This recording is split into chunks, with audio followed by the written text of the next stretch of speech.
Constructing your life is about much more than just building a bank account.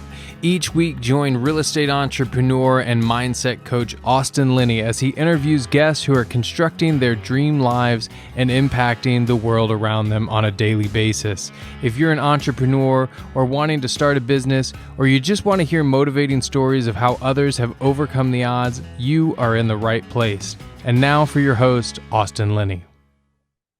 Guys, welcome back to Construct Your Life. Austin and Linney in the house. We have Miss Myers here. How are you doing, Chrissy? I'm doing great. How are you today, Austin? I'm doing great. So, big day for you. So you sent off the book to Amazon. So that's a big deal. Yes. It's got to be a weird feeling to put your work out there for scrutiny. It absolutely is. Let the reviews come in now. I'm gonna hit send when we're done. It's like, oh, I was joking with somebody yesterday. I said, here I am running a multi-million-dollar business that has 75 parts to it every day. Supply chain, parts, guys, install, customers, blah, blah, blah. And my only reference point is a 2-sentence Google review, whether or not we're doing our job. I was like, what a world we live in, that my entire year is based off of some random stranger knowing if my guy didn't piss off the person or not. You know, like what a world that we've created in business, that is my clerical feedback, right? Yeah. We've tied our full value to one guy and one song. Now I will say we did turn a 1-star review into a 5-star review, and it felt like I moved heaven and earth.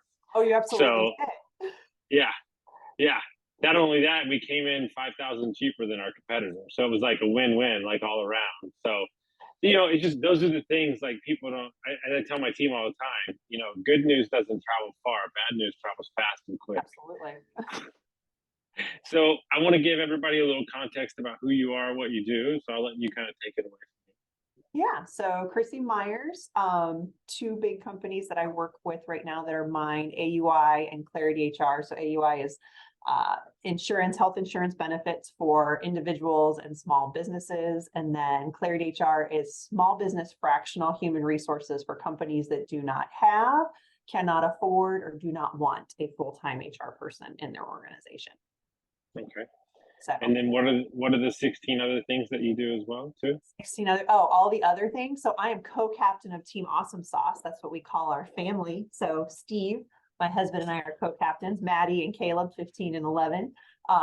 When you're a blended family, you have a purpose statement, a mission statement, and a whole bunch of core values. So some people say you treat your business like a family. I go, no, we run our family like a business. You know, the fun stuff. No. Our business is like family. So that's kind of how things are for us. And then on the nonprofit side, several different boards, Goodwill Industries in Northeast Ohio, Jobs for Ohio Graduates, the Greater Akron Chamber, and then my favorite, which is the County of Summit Alcohol, Drug, Mental Health Services Board. I'm their vice chair. That is a government organization. It funds about $60 million of taxpayer funds to mental health and addiction services throughout our county. Yeah, so you're currently CEO of 3 companies. And CEO of 3 companies. Yes. So AWR in Texas. Yeah. Yes. You wrote a book, all those things. So many different reasons, right? Yeah. Well, what I think is interesting, right, is and I'm using that as a reference point. Do you know what 75 hard is? Have you ever heard of that? Yes, I have. Okay. So I'm just using it for a reference point. It's like people find out you've done 75 hard, they're like, okay. Like all they have to hear is that you've done 75 hard, so they know 10 things about me within that statement, right? Well, I could turn around and do the same thing for you. So meaning that I've met 3 or 4 people that know you, and the first thing they go is, oh my God, Chrissy's absolutely amazing. She's my spirit animal. I love her to death. So like them saying, and these are people that I respect dearly. So it's amazing how life, you know, you're just saying, okay, well, if they say she's great, then we know she's great, right? And then I meet you. By the way, I'm trying to make her uncomfortable. And then I meet you, and you're even more amazing in person. You know, you obviously weren't always this on top of your stuff, and I'm sure some days you feel like you're not on top of anything. but I find your disposition to how busy you are. And I don't know if it's because your mission is so high. I don't know if it's because you've done a lot of personal development, but you seem, even though it might be a little chaotic sometimes, you seem like you stay on the optimistic, positive side. Is that true? Or Yes. yeah, has that Yeah, served you well? it has. I would say it's been something that I've had to work through. I mean, I grew up in the insurance industry. So AUI is a third generation family business. So you want to talk about chaos and always thinking about worst case scenario. I think that was my upbringing to some degree, just because of the nature of the organization and the business it was. I gave myself an ulcer in fourth grade just because I was a constant worrier. So I think that there's been a lot of growth there. And Yeah. I've learned how to manage and mask it to some degree. But I will be completely honest, there are absolutely days where I don't feel positive, but I'm honest about it. Someone says, "You having a good day?" Mhm. Not today, Mhm. but I know tomorrow will be better. Okay. And is that a subconscious like habit that you're like? Because my thing that I'm trying to get on is like everybody says that like happiness like is this thing, but I think happiness and joy is something you work for. I think it's something you Absolutely. work on, right? Because Yeah. like especially in small business, you can understand that it's never gonna be perfect. There's gonna be fires, but after you get in so many fires, you realize that hey, this is just kind of the way it is. Yeah, it's finding that center. So, like, where is your calm and where's your center? So, for me, there are four things that I need to thrive. I need to stay calm in the middle. I need challenge. So, I need the opportunity for growth for me. I need consistency and routine. So, some things that are just going to always stay the same or constant. I need my calling and my purpose. And then I need connection and human relationships. So, if I have those four things, no matter what the chaos is around me, I can kind of navigate that calm feeling and perspective. And you're right, Austin. Like, things blow up in the small business world all the time. There is not a day that there isn't a fire that you're going to have to put out, but it's that perspective and that understanding of this is what I do. I have been called to do these things. I know that I can accomplish it. It may not always know what it's going to look like. I may not know how it's going to turn out, but I know that I'm capable of accomplishing it. And that's where I'm centered and where I'm moving forward. Does that help you? 100%. I told my father last week, I said, so I got punched in the mouth 30 times this week. There was 16 fires. The team had a great week. I'm stressed to the max. I didn't sleep one night, and we had some big checks come in. I was like, does that sum up about 46 years of your small business? He goes, that sounds like a typical week to me. Great Yeah. work. You Yeah. know, but it's amazing how much that translates into your own personal life too. Is that there's a lot more. Um, I don't think I knew what actual trust and belief was until I entered small business. Like Yeah. I think belief and trust and optimistic behavior. I think if you don't have it, whew, it's gonna be a really rough road for you because you kind of have to there's weeks where you're like waiting on big checks, and then the big checks come in, and then you're all like emotionally you're fine again, and then like 7 days later, it's like, okay, here we are again. Like there is, I tell everybody you don't actually have any business issues. It's only personal issues wrapped up in business, right? Yeah. Oh, I completely agree. I mean, have you met those business owners that just seem grumpy? They're just Yeah, not. all of Yeah. them. Yeah, Yeah. 60% of them. Yes. Yeah. And then you meet those that are just, how are you happy all the time? Everything is burning down around you. Like, it's the state of mind and the perspective. I can choose to be happy in the situation, find the joy, and find at least the one good thing in all of it.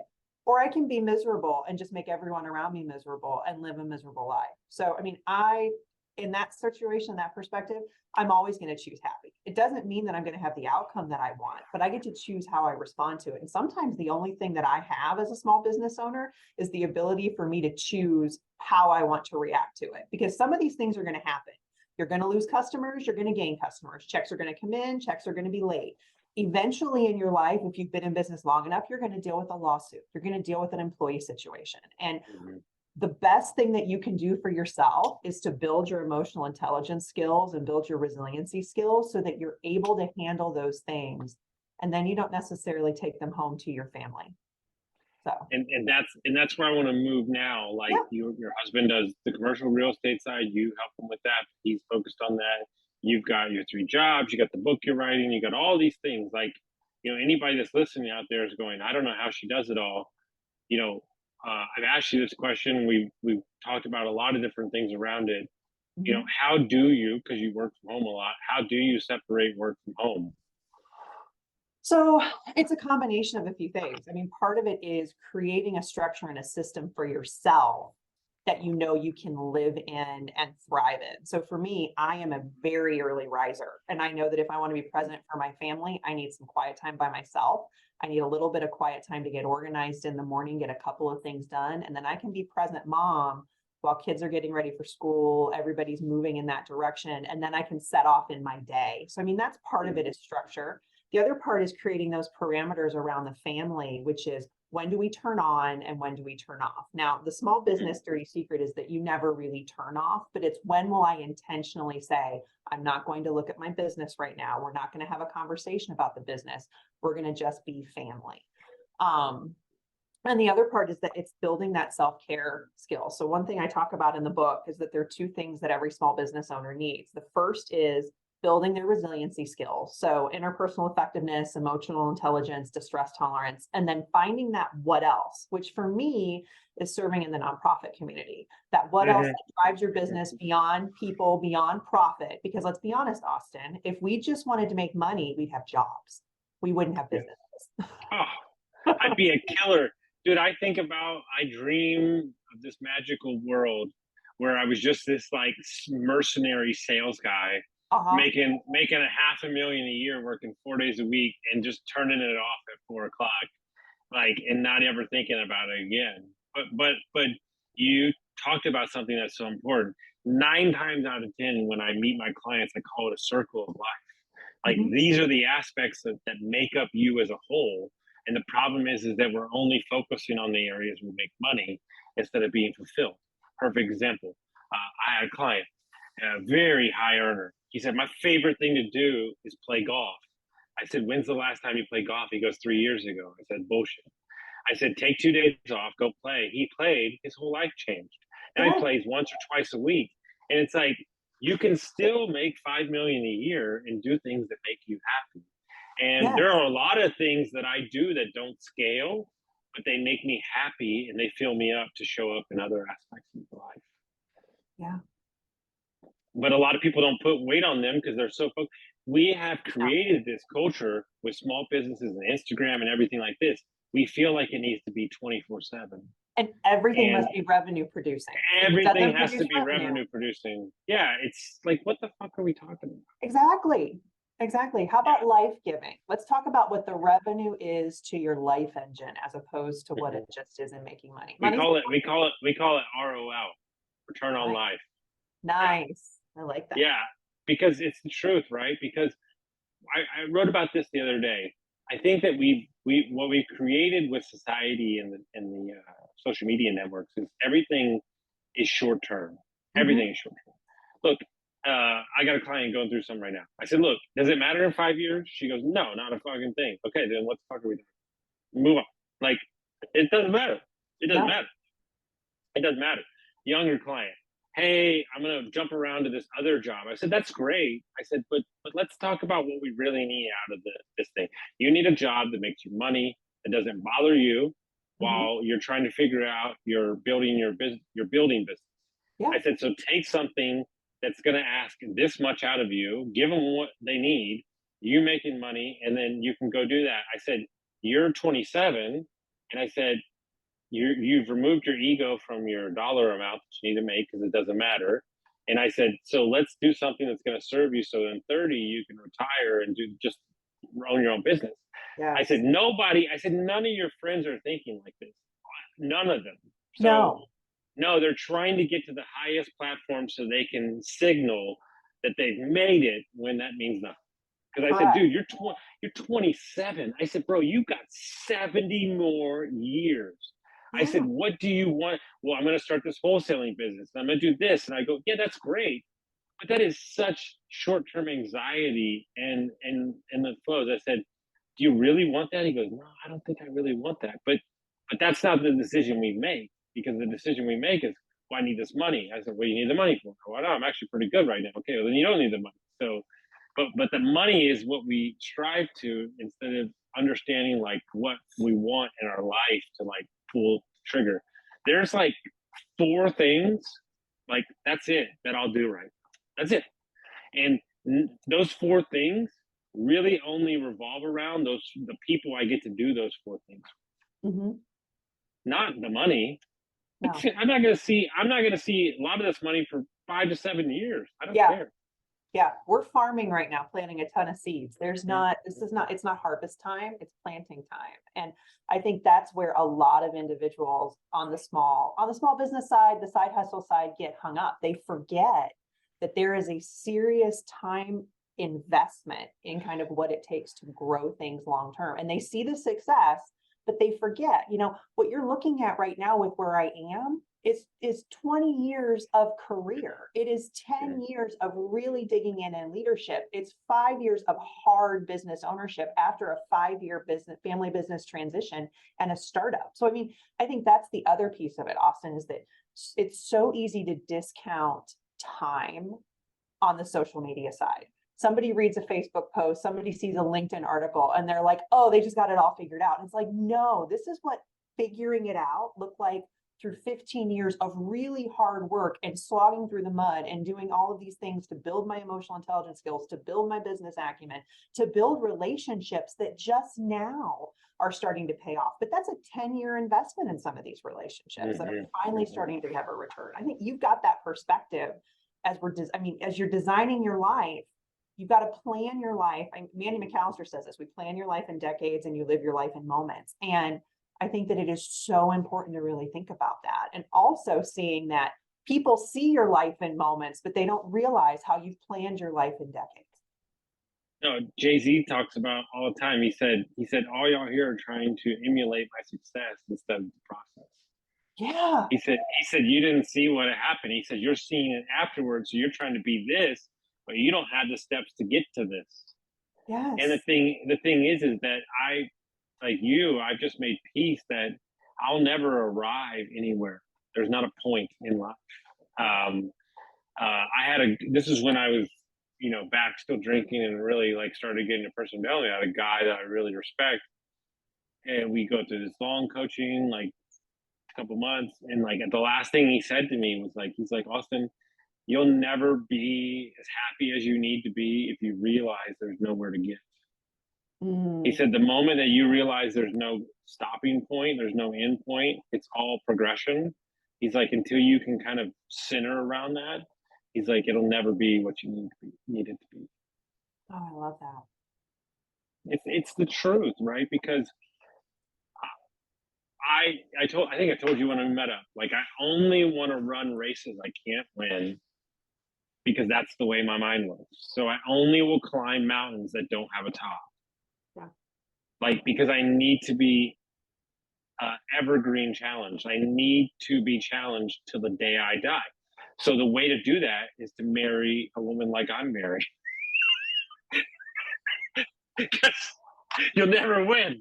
You'll never win. Nah, I'm just making a joke, but it's the truth. It's the truth. If you ever want to feel that, small business, you can always make more money. You can always hire more people. You can always get better. I love those things that have constant daily refinement. And it's a build case for getting better daily. There's some joy in problem solving, but also just trying to solve yourself within the problem. Yes. I think that's the beauty of entrepreneurship, there's always something else that you can be doing. There's always a pivot. There's always a new business. There's always a new idea. There's always a new way to structure it. Unless you absolutely want to be, there's no stagnancy. You're always moving. You have the potential to always have forward momentum, forward growth. So I'm fascinated by people that do podcasts or do books. So you had this idea for the book. How many times when you're writing it did you say to yourself, who the hell are you to be writing a book? I'm just curious. Like, was it 65? Was it 175 times? Oh, Like, I would say it was probably like 175 times a minute, depending on the day. I mean, right, like I started it with, let's talk about how everyone can have a what else for their business. And then it turned into, because this has been a 3-year process, it turned into, more of those life lessons around, if we were to have brunch, how would you answer this question? How would you transition to family business? How would you deal with building your resiliency skills? How did I grow? Because a lot of it isn't like learn from me, I'm the expert. It's learn from me, I was a disaster depending on the day. So that some of these, if you can get there faster, why wouldn't you? I mean, everybody likes a hat to know, hey, can I get here a little bit quicker?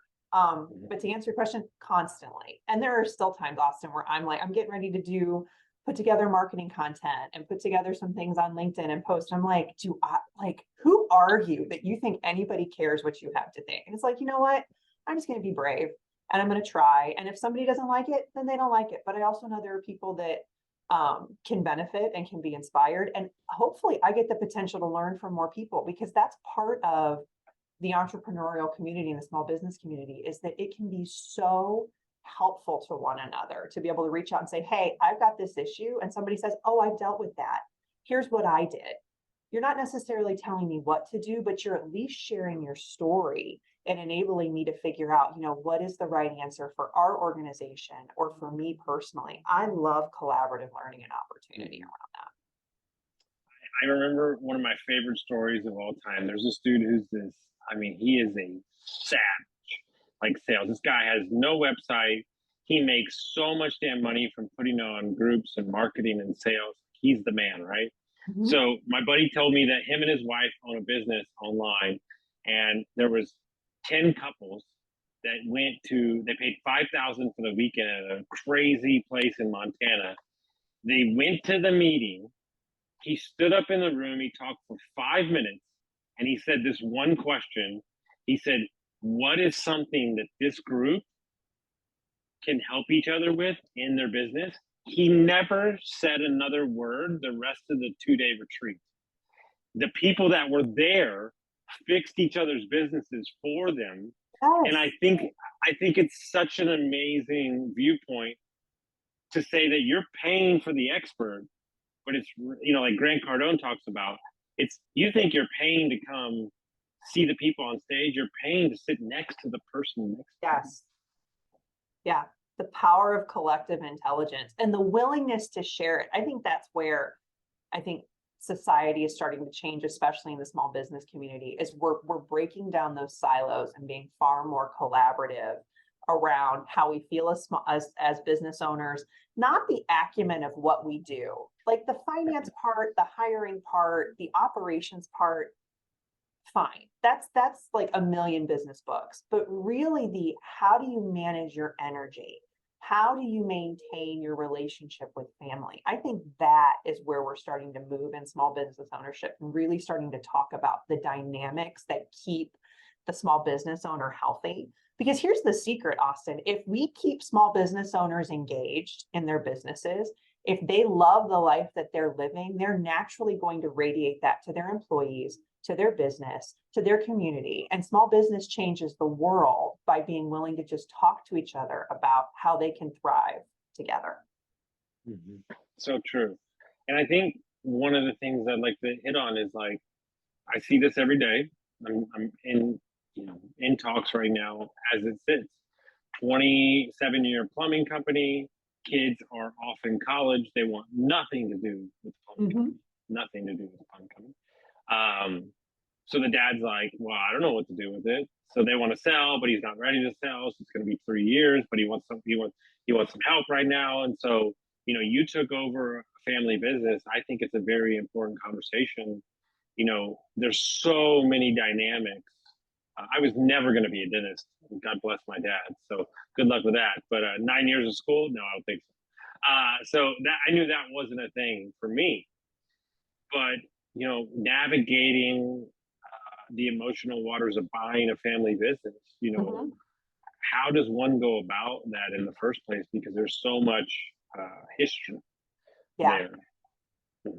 Yeah. So good question. probably a long answer. Couple of things. So first of all, if you're talking like first generation to second generation, I think that's a different conversation than second to third or third to fourth.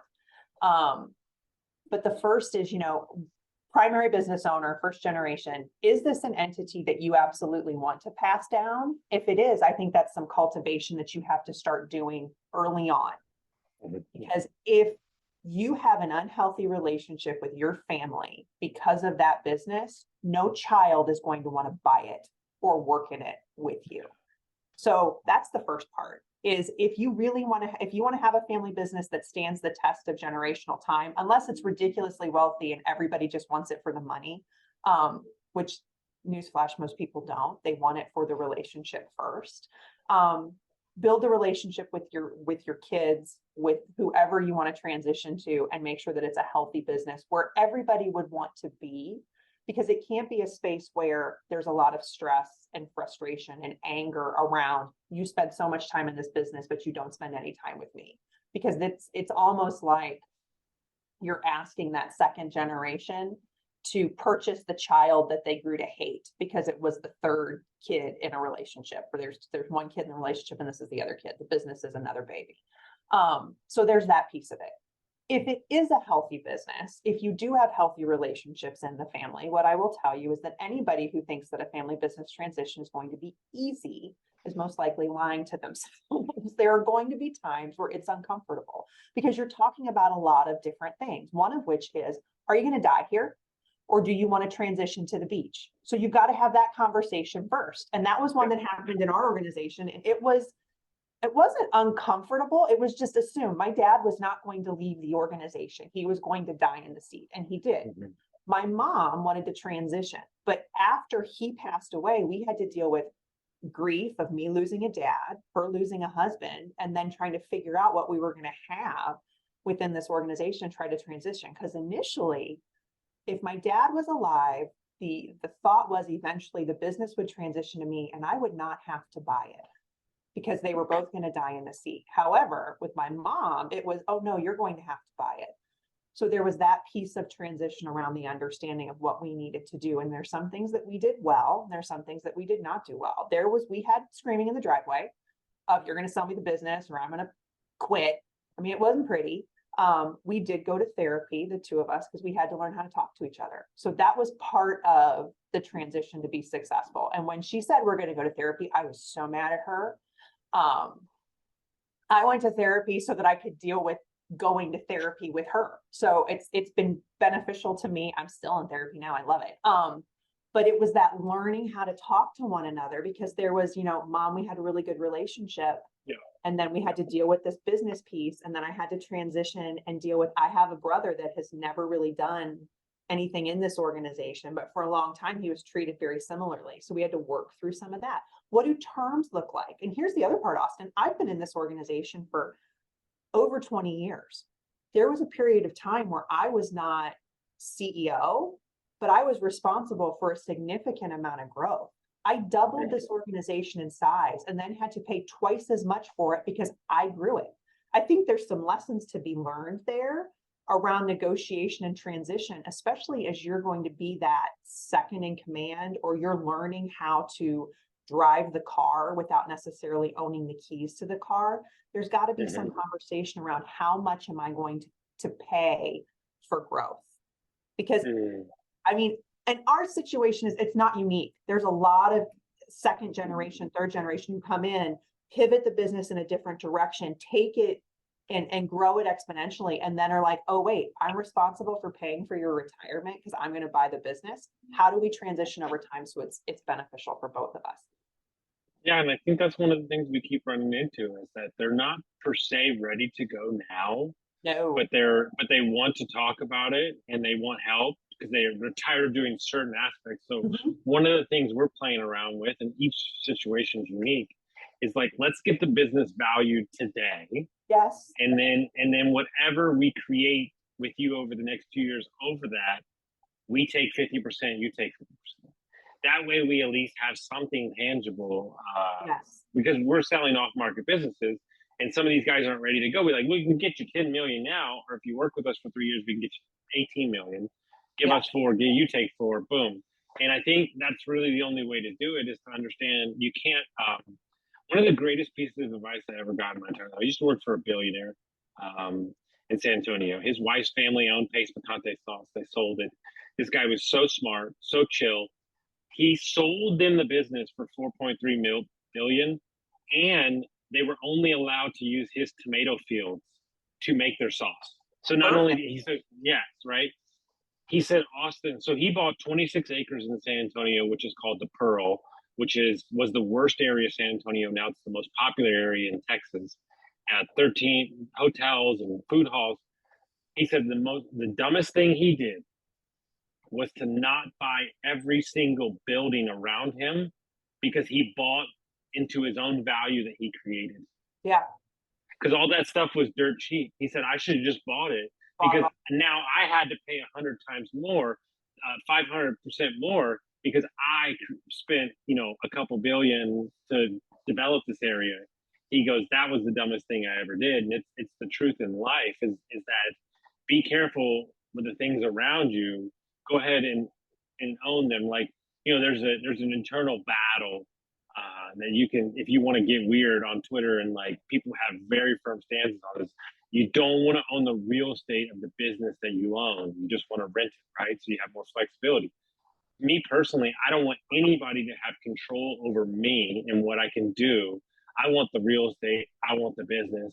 That's how I roll, right? I agree. So, I'll fight you on that. Good luck, Twitter.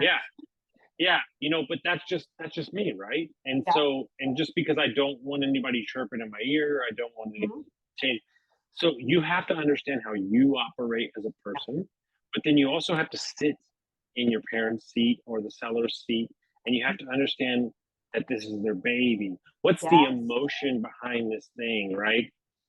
The complexity of the situation, how scary it is to sell your identity, because that's what they're doing. Right? There's so many reasons why, there's a lot of nuance in buying and selling businesses that people don't pay attention to. Oh, absolutely. And you hit the nail on the head with their relationship. This is their baby, especially around if they have not had a balanced life and, balancing family, community, and business. If it has all been this entity that they've created in this organization, you are stripping their identity for them. So I will tell you, for me, a sure sign, because I've dealt with a fair amount of insurance transition. We bought a lot, acquired a lot within our organization. If that person, that individual who's selling to me, has only done one thing their entire life and their full identity is tied into it, that transition will take me no less than 5 to 10 years to even cultivate the transition itself. But if this person has multiple businesses, has a really good family dynamic, this is something they do, but it doesn't completely define who they are far more ready to hand things over and to just sell and move on. The other thing I would say is, as you're working on transitioning family business, if you're in that seat and you're second or third generation and you're starting to have those conversations, it's really important to get your leadership involved in other things, whether it's community focused, a different hobby, travel. There has got to be a what else that takes them out of the business and drives them in a different direction. Otherwise, they are never going to hand you the keys that you bought. There was a guy, we didn't buy it because the broker sucked, which tends to be the case most of the time. But this guy, I talked to him, he wasn't ready to go. He would have worked, but he just wanted to go fishing. And so I would have bought him a boat and required that he go fishing twice a week and still work on the business, because there's value in that. I don't think people understand that I don't need every part of you, but I need to understand the different, and that's why it's so hard to value business, because are you in a rural area? Are you in a city? Those two things are different. What's the marketing in each is different. What's the relationship you have with your customer? Do they have a lot of options? If they don't have a lot of options, then it's all about reputation. If they have a ton of options, then it's all about marketing. That's why I love business, because you can never win it, and it's never one size fits all. Now, don't get me wrong, you can rinse and repeat overall viewpoints, But no matter, the insurance business where you are and the insurance business where I are two totally different things. So that's Yeah. why I get so excited about it, because of the complexity. Yes, every small business is different. They have different stories, different heart, they have fingerprints. They're just, everything is unique, and it starts with that business owner. Then what I would say is I talked to a group of women a couple weeks ago about small businesses investment. And they were looking at, is a small business a good investment? I said it can be, but here's something that you need to understand, those of you jumping into small business ownership right away. If that business can't survive without you, you did not buy a business, you bought a job. So we have to have that conversation too around, what is sustainable and what isn't. And I love what you're saying about transitioning a business owner and having a real thought out plan around, hey, you're going to go, we're buying you a boat, we're going fishing. Like, those are the things that I think in transition make it easier to exit. When you have some of those things that you would think that are maybe more off the wall, that aren't necessarily in a traditional contract or purchase agreement, I think those are what make things work well. Because at the end of their business, right? And Yes. I'll just use my seller, he's been in the business since he was 16, he's 66, the last 25 at his own company. For the last 5 years, he's only doing what he wanted to do in the business. Everything else was delegated. He just wanted to do commercial design, commercial sales. So it was a lot easier for him to be done. And he has other passions. He has an Airbnb in North Carolina. They drink wine, they travel. So he was done.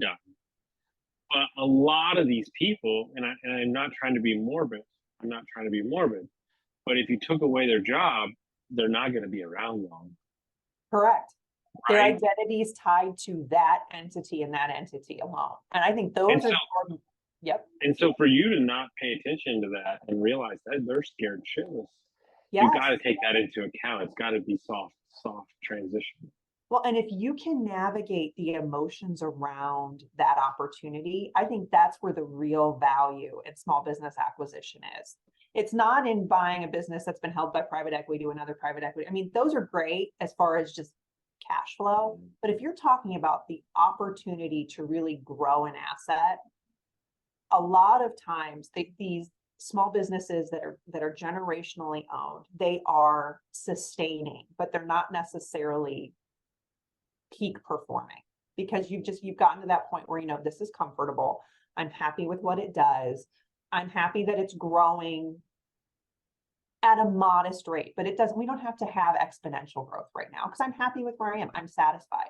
But navigating those relationships around the transition for that business owner, I think it can be a wonderful opportunity. And it's a gift in giving them the ability to retire, to be able to do something else if they truly want to. Because what I hate is seeing those individuals not transition.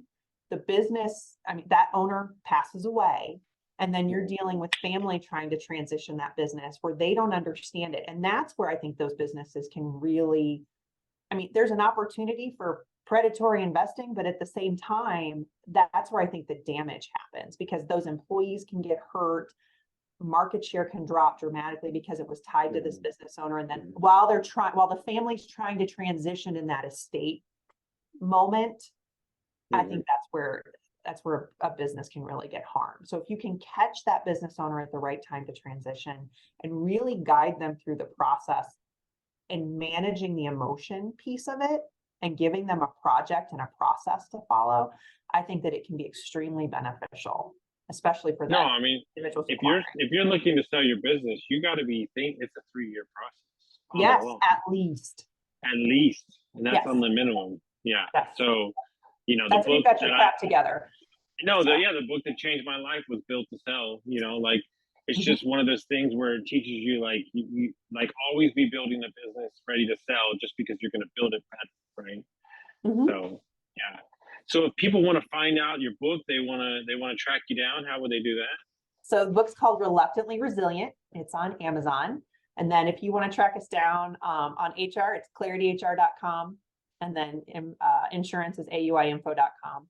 So. Yeah, wonderful. Guys, run out and grab that book. If you got some value from this, send it to a friend, and we'll see you next time.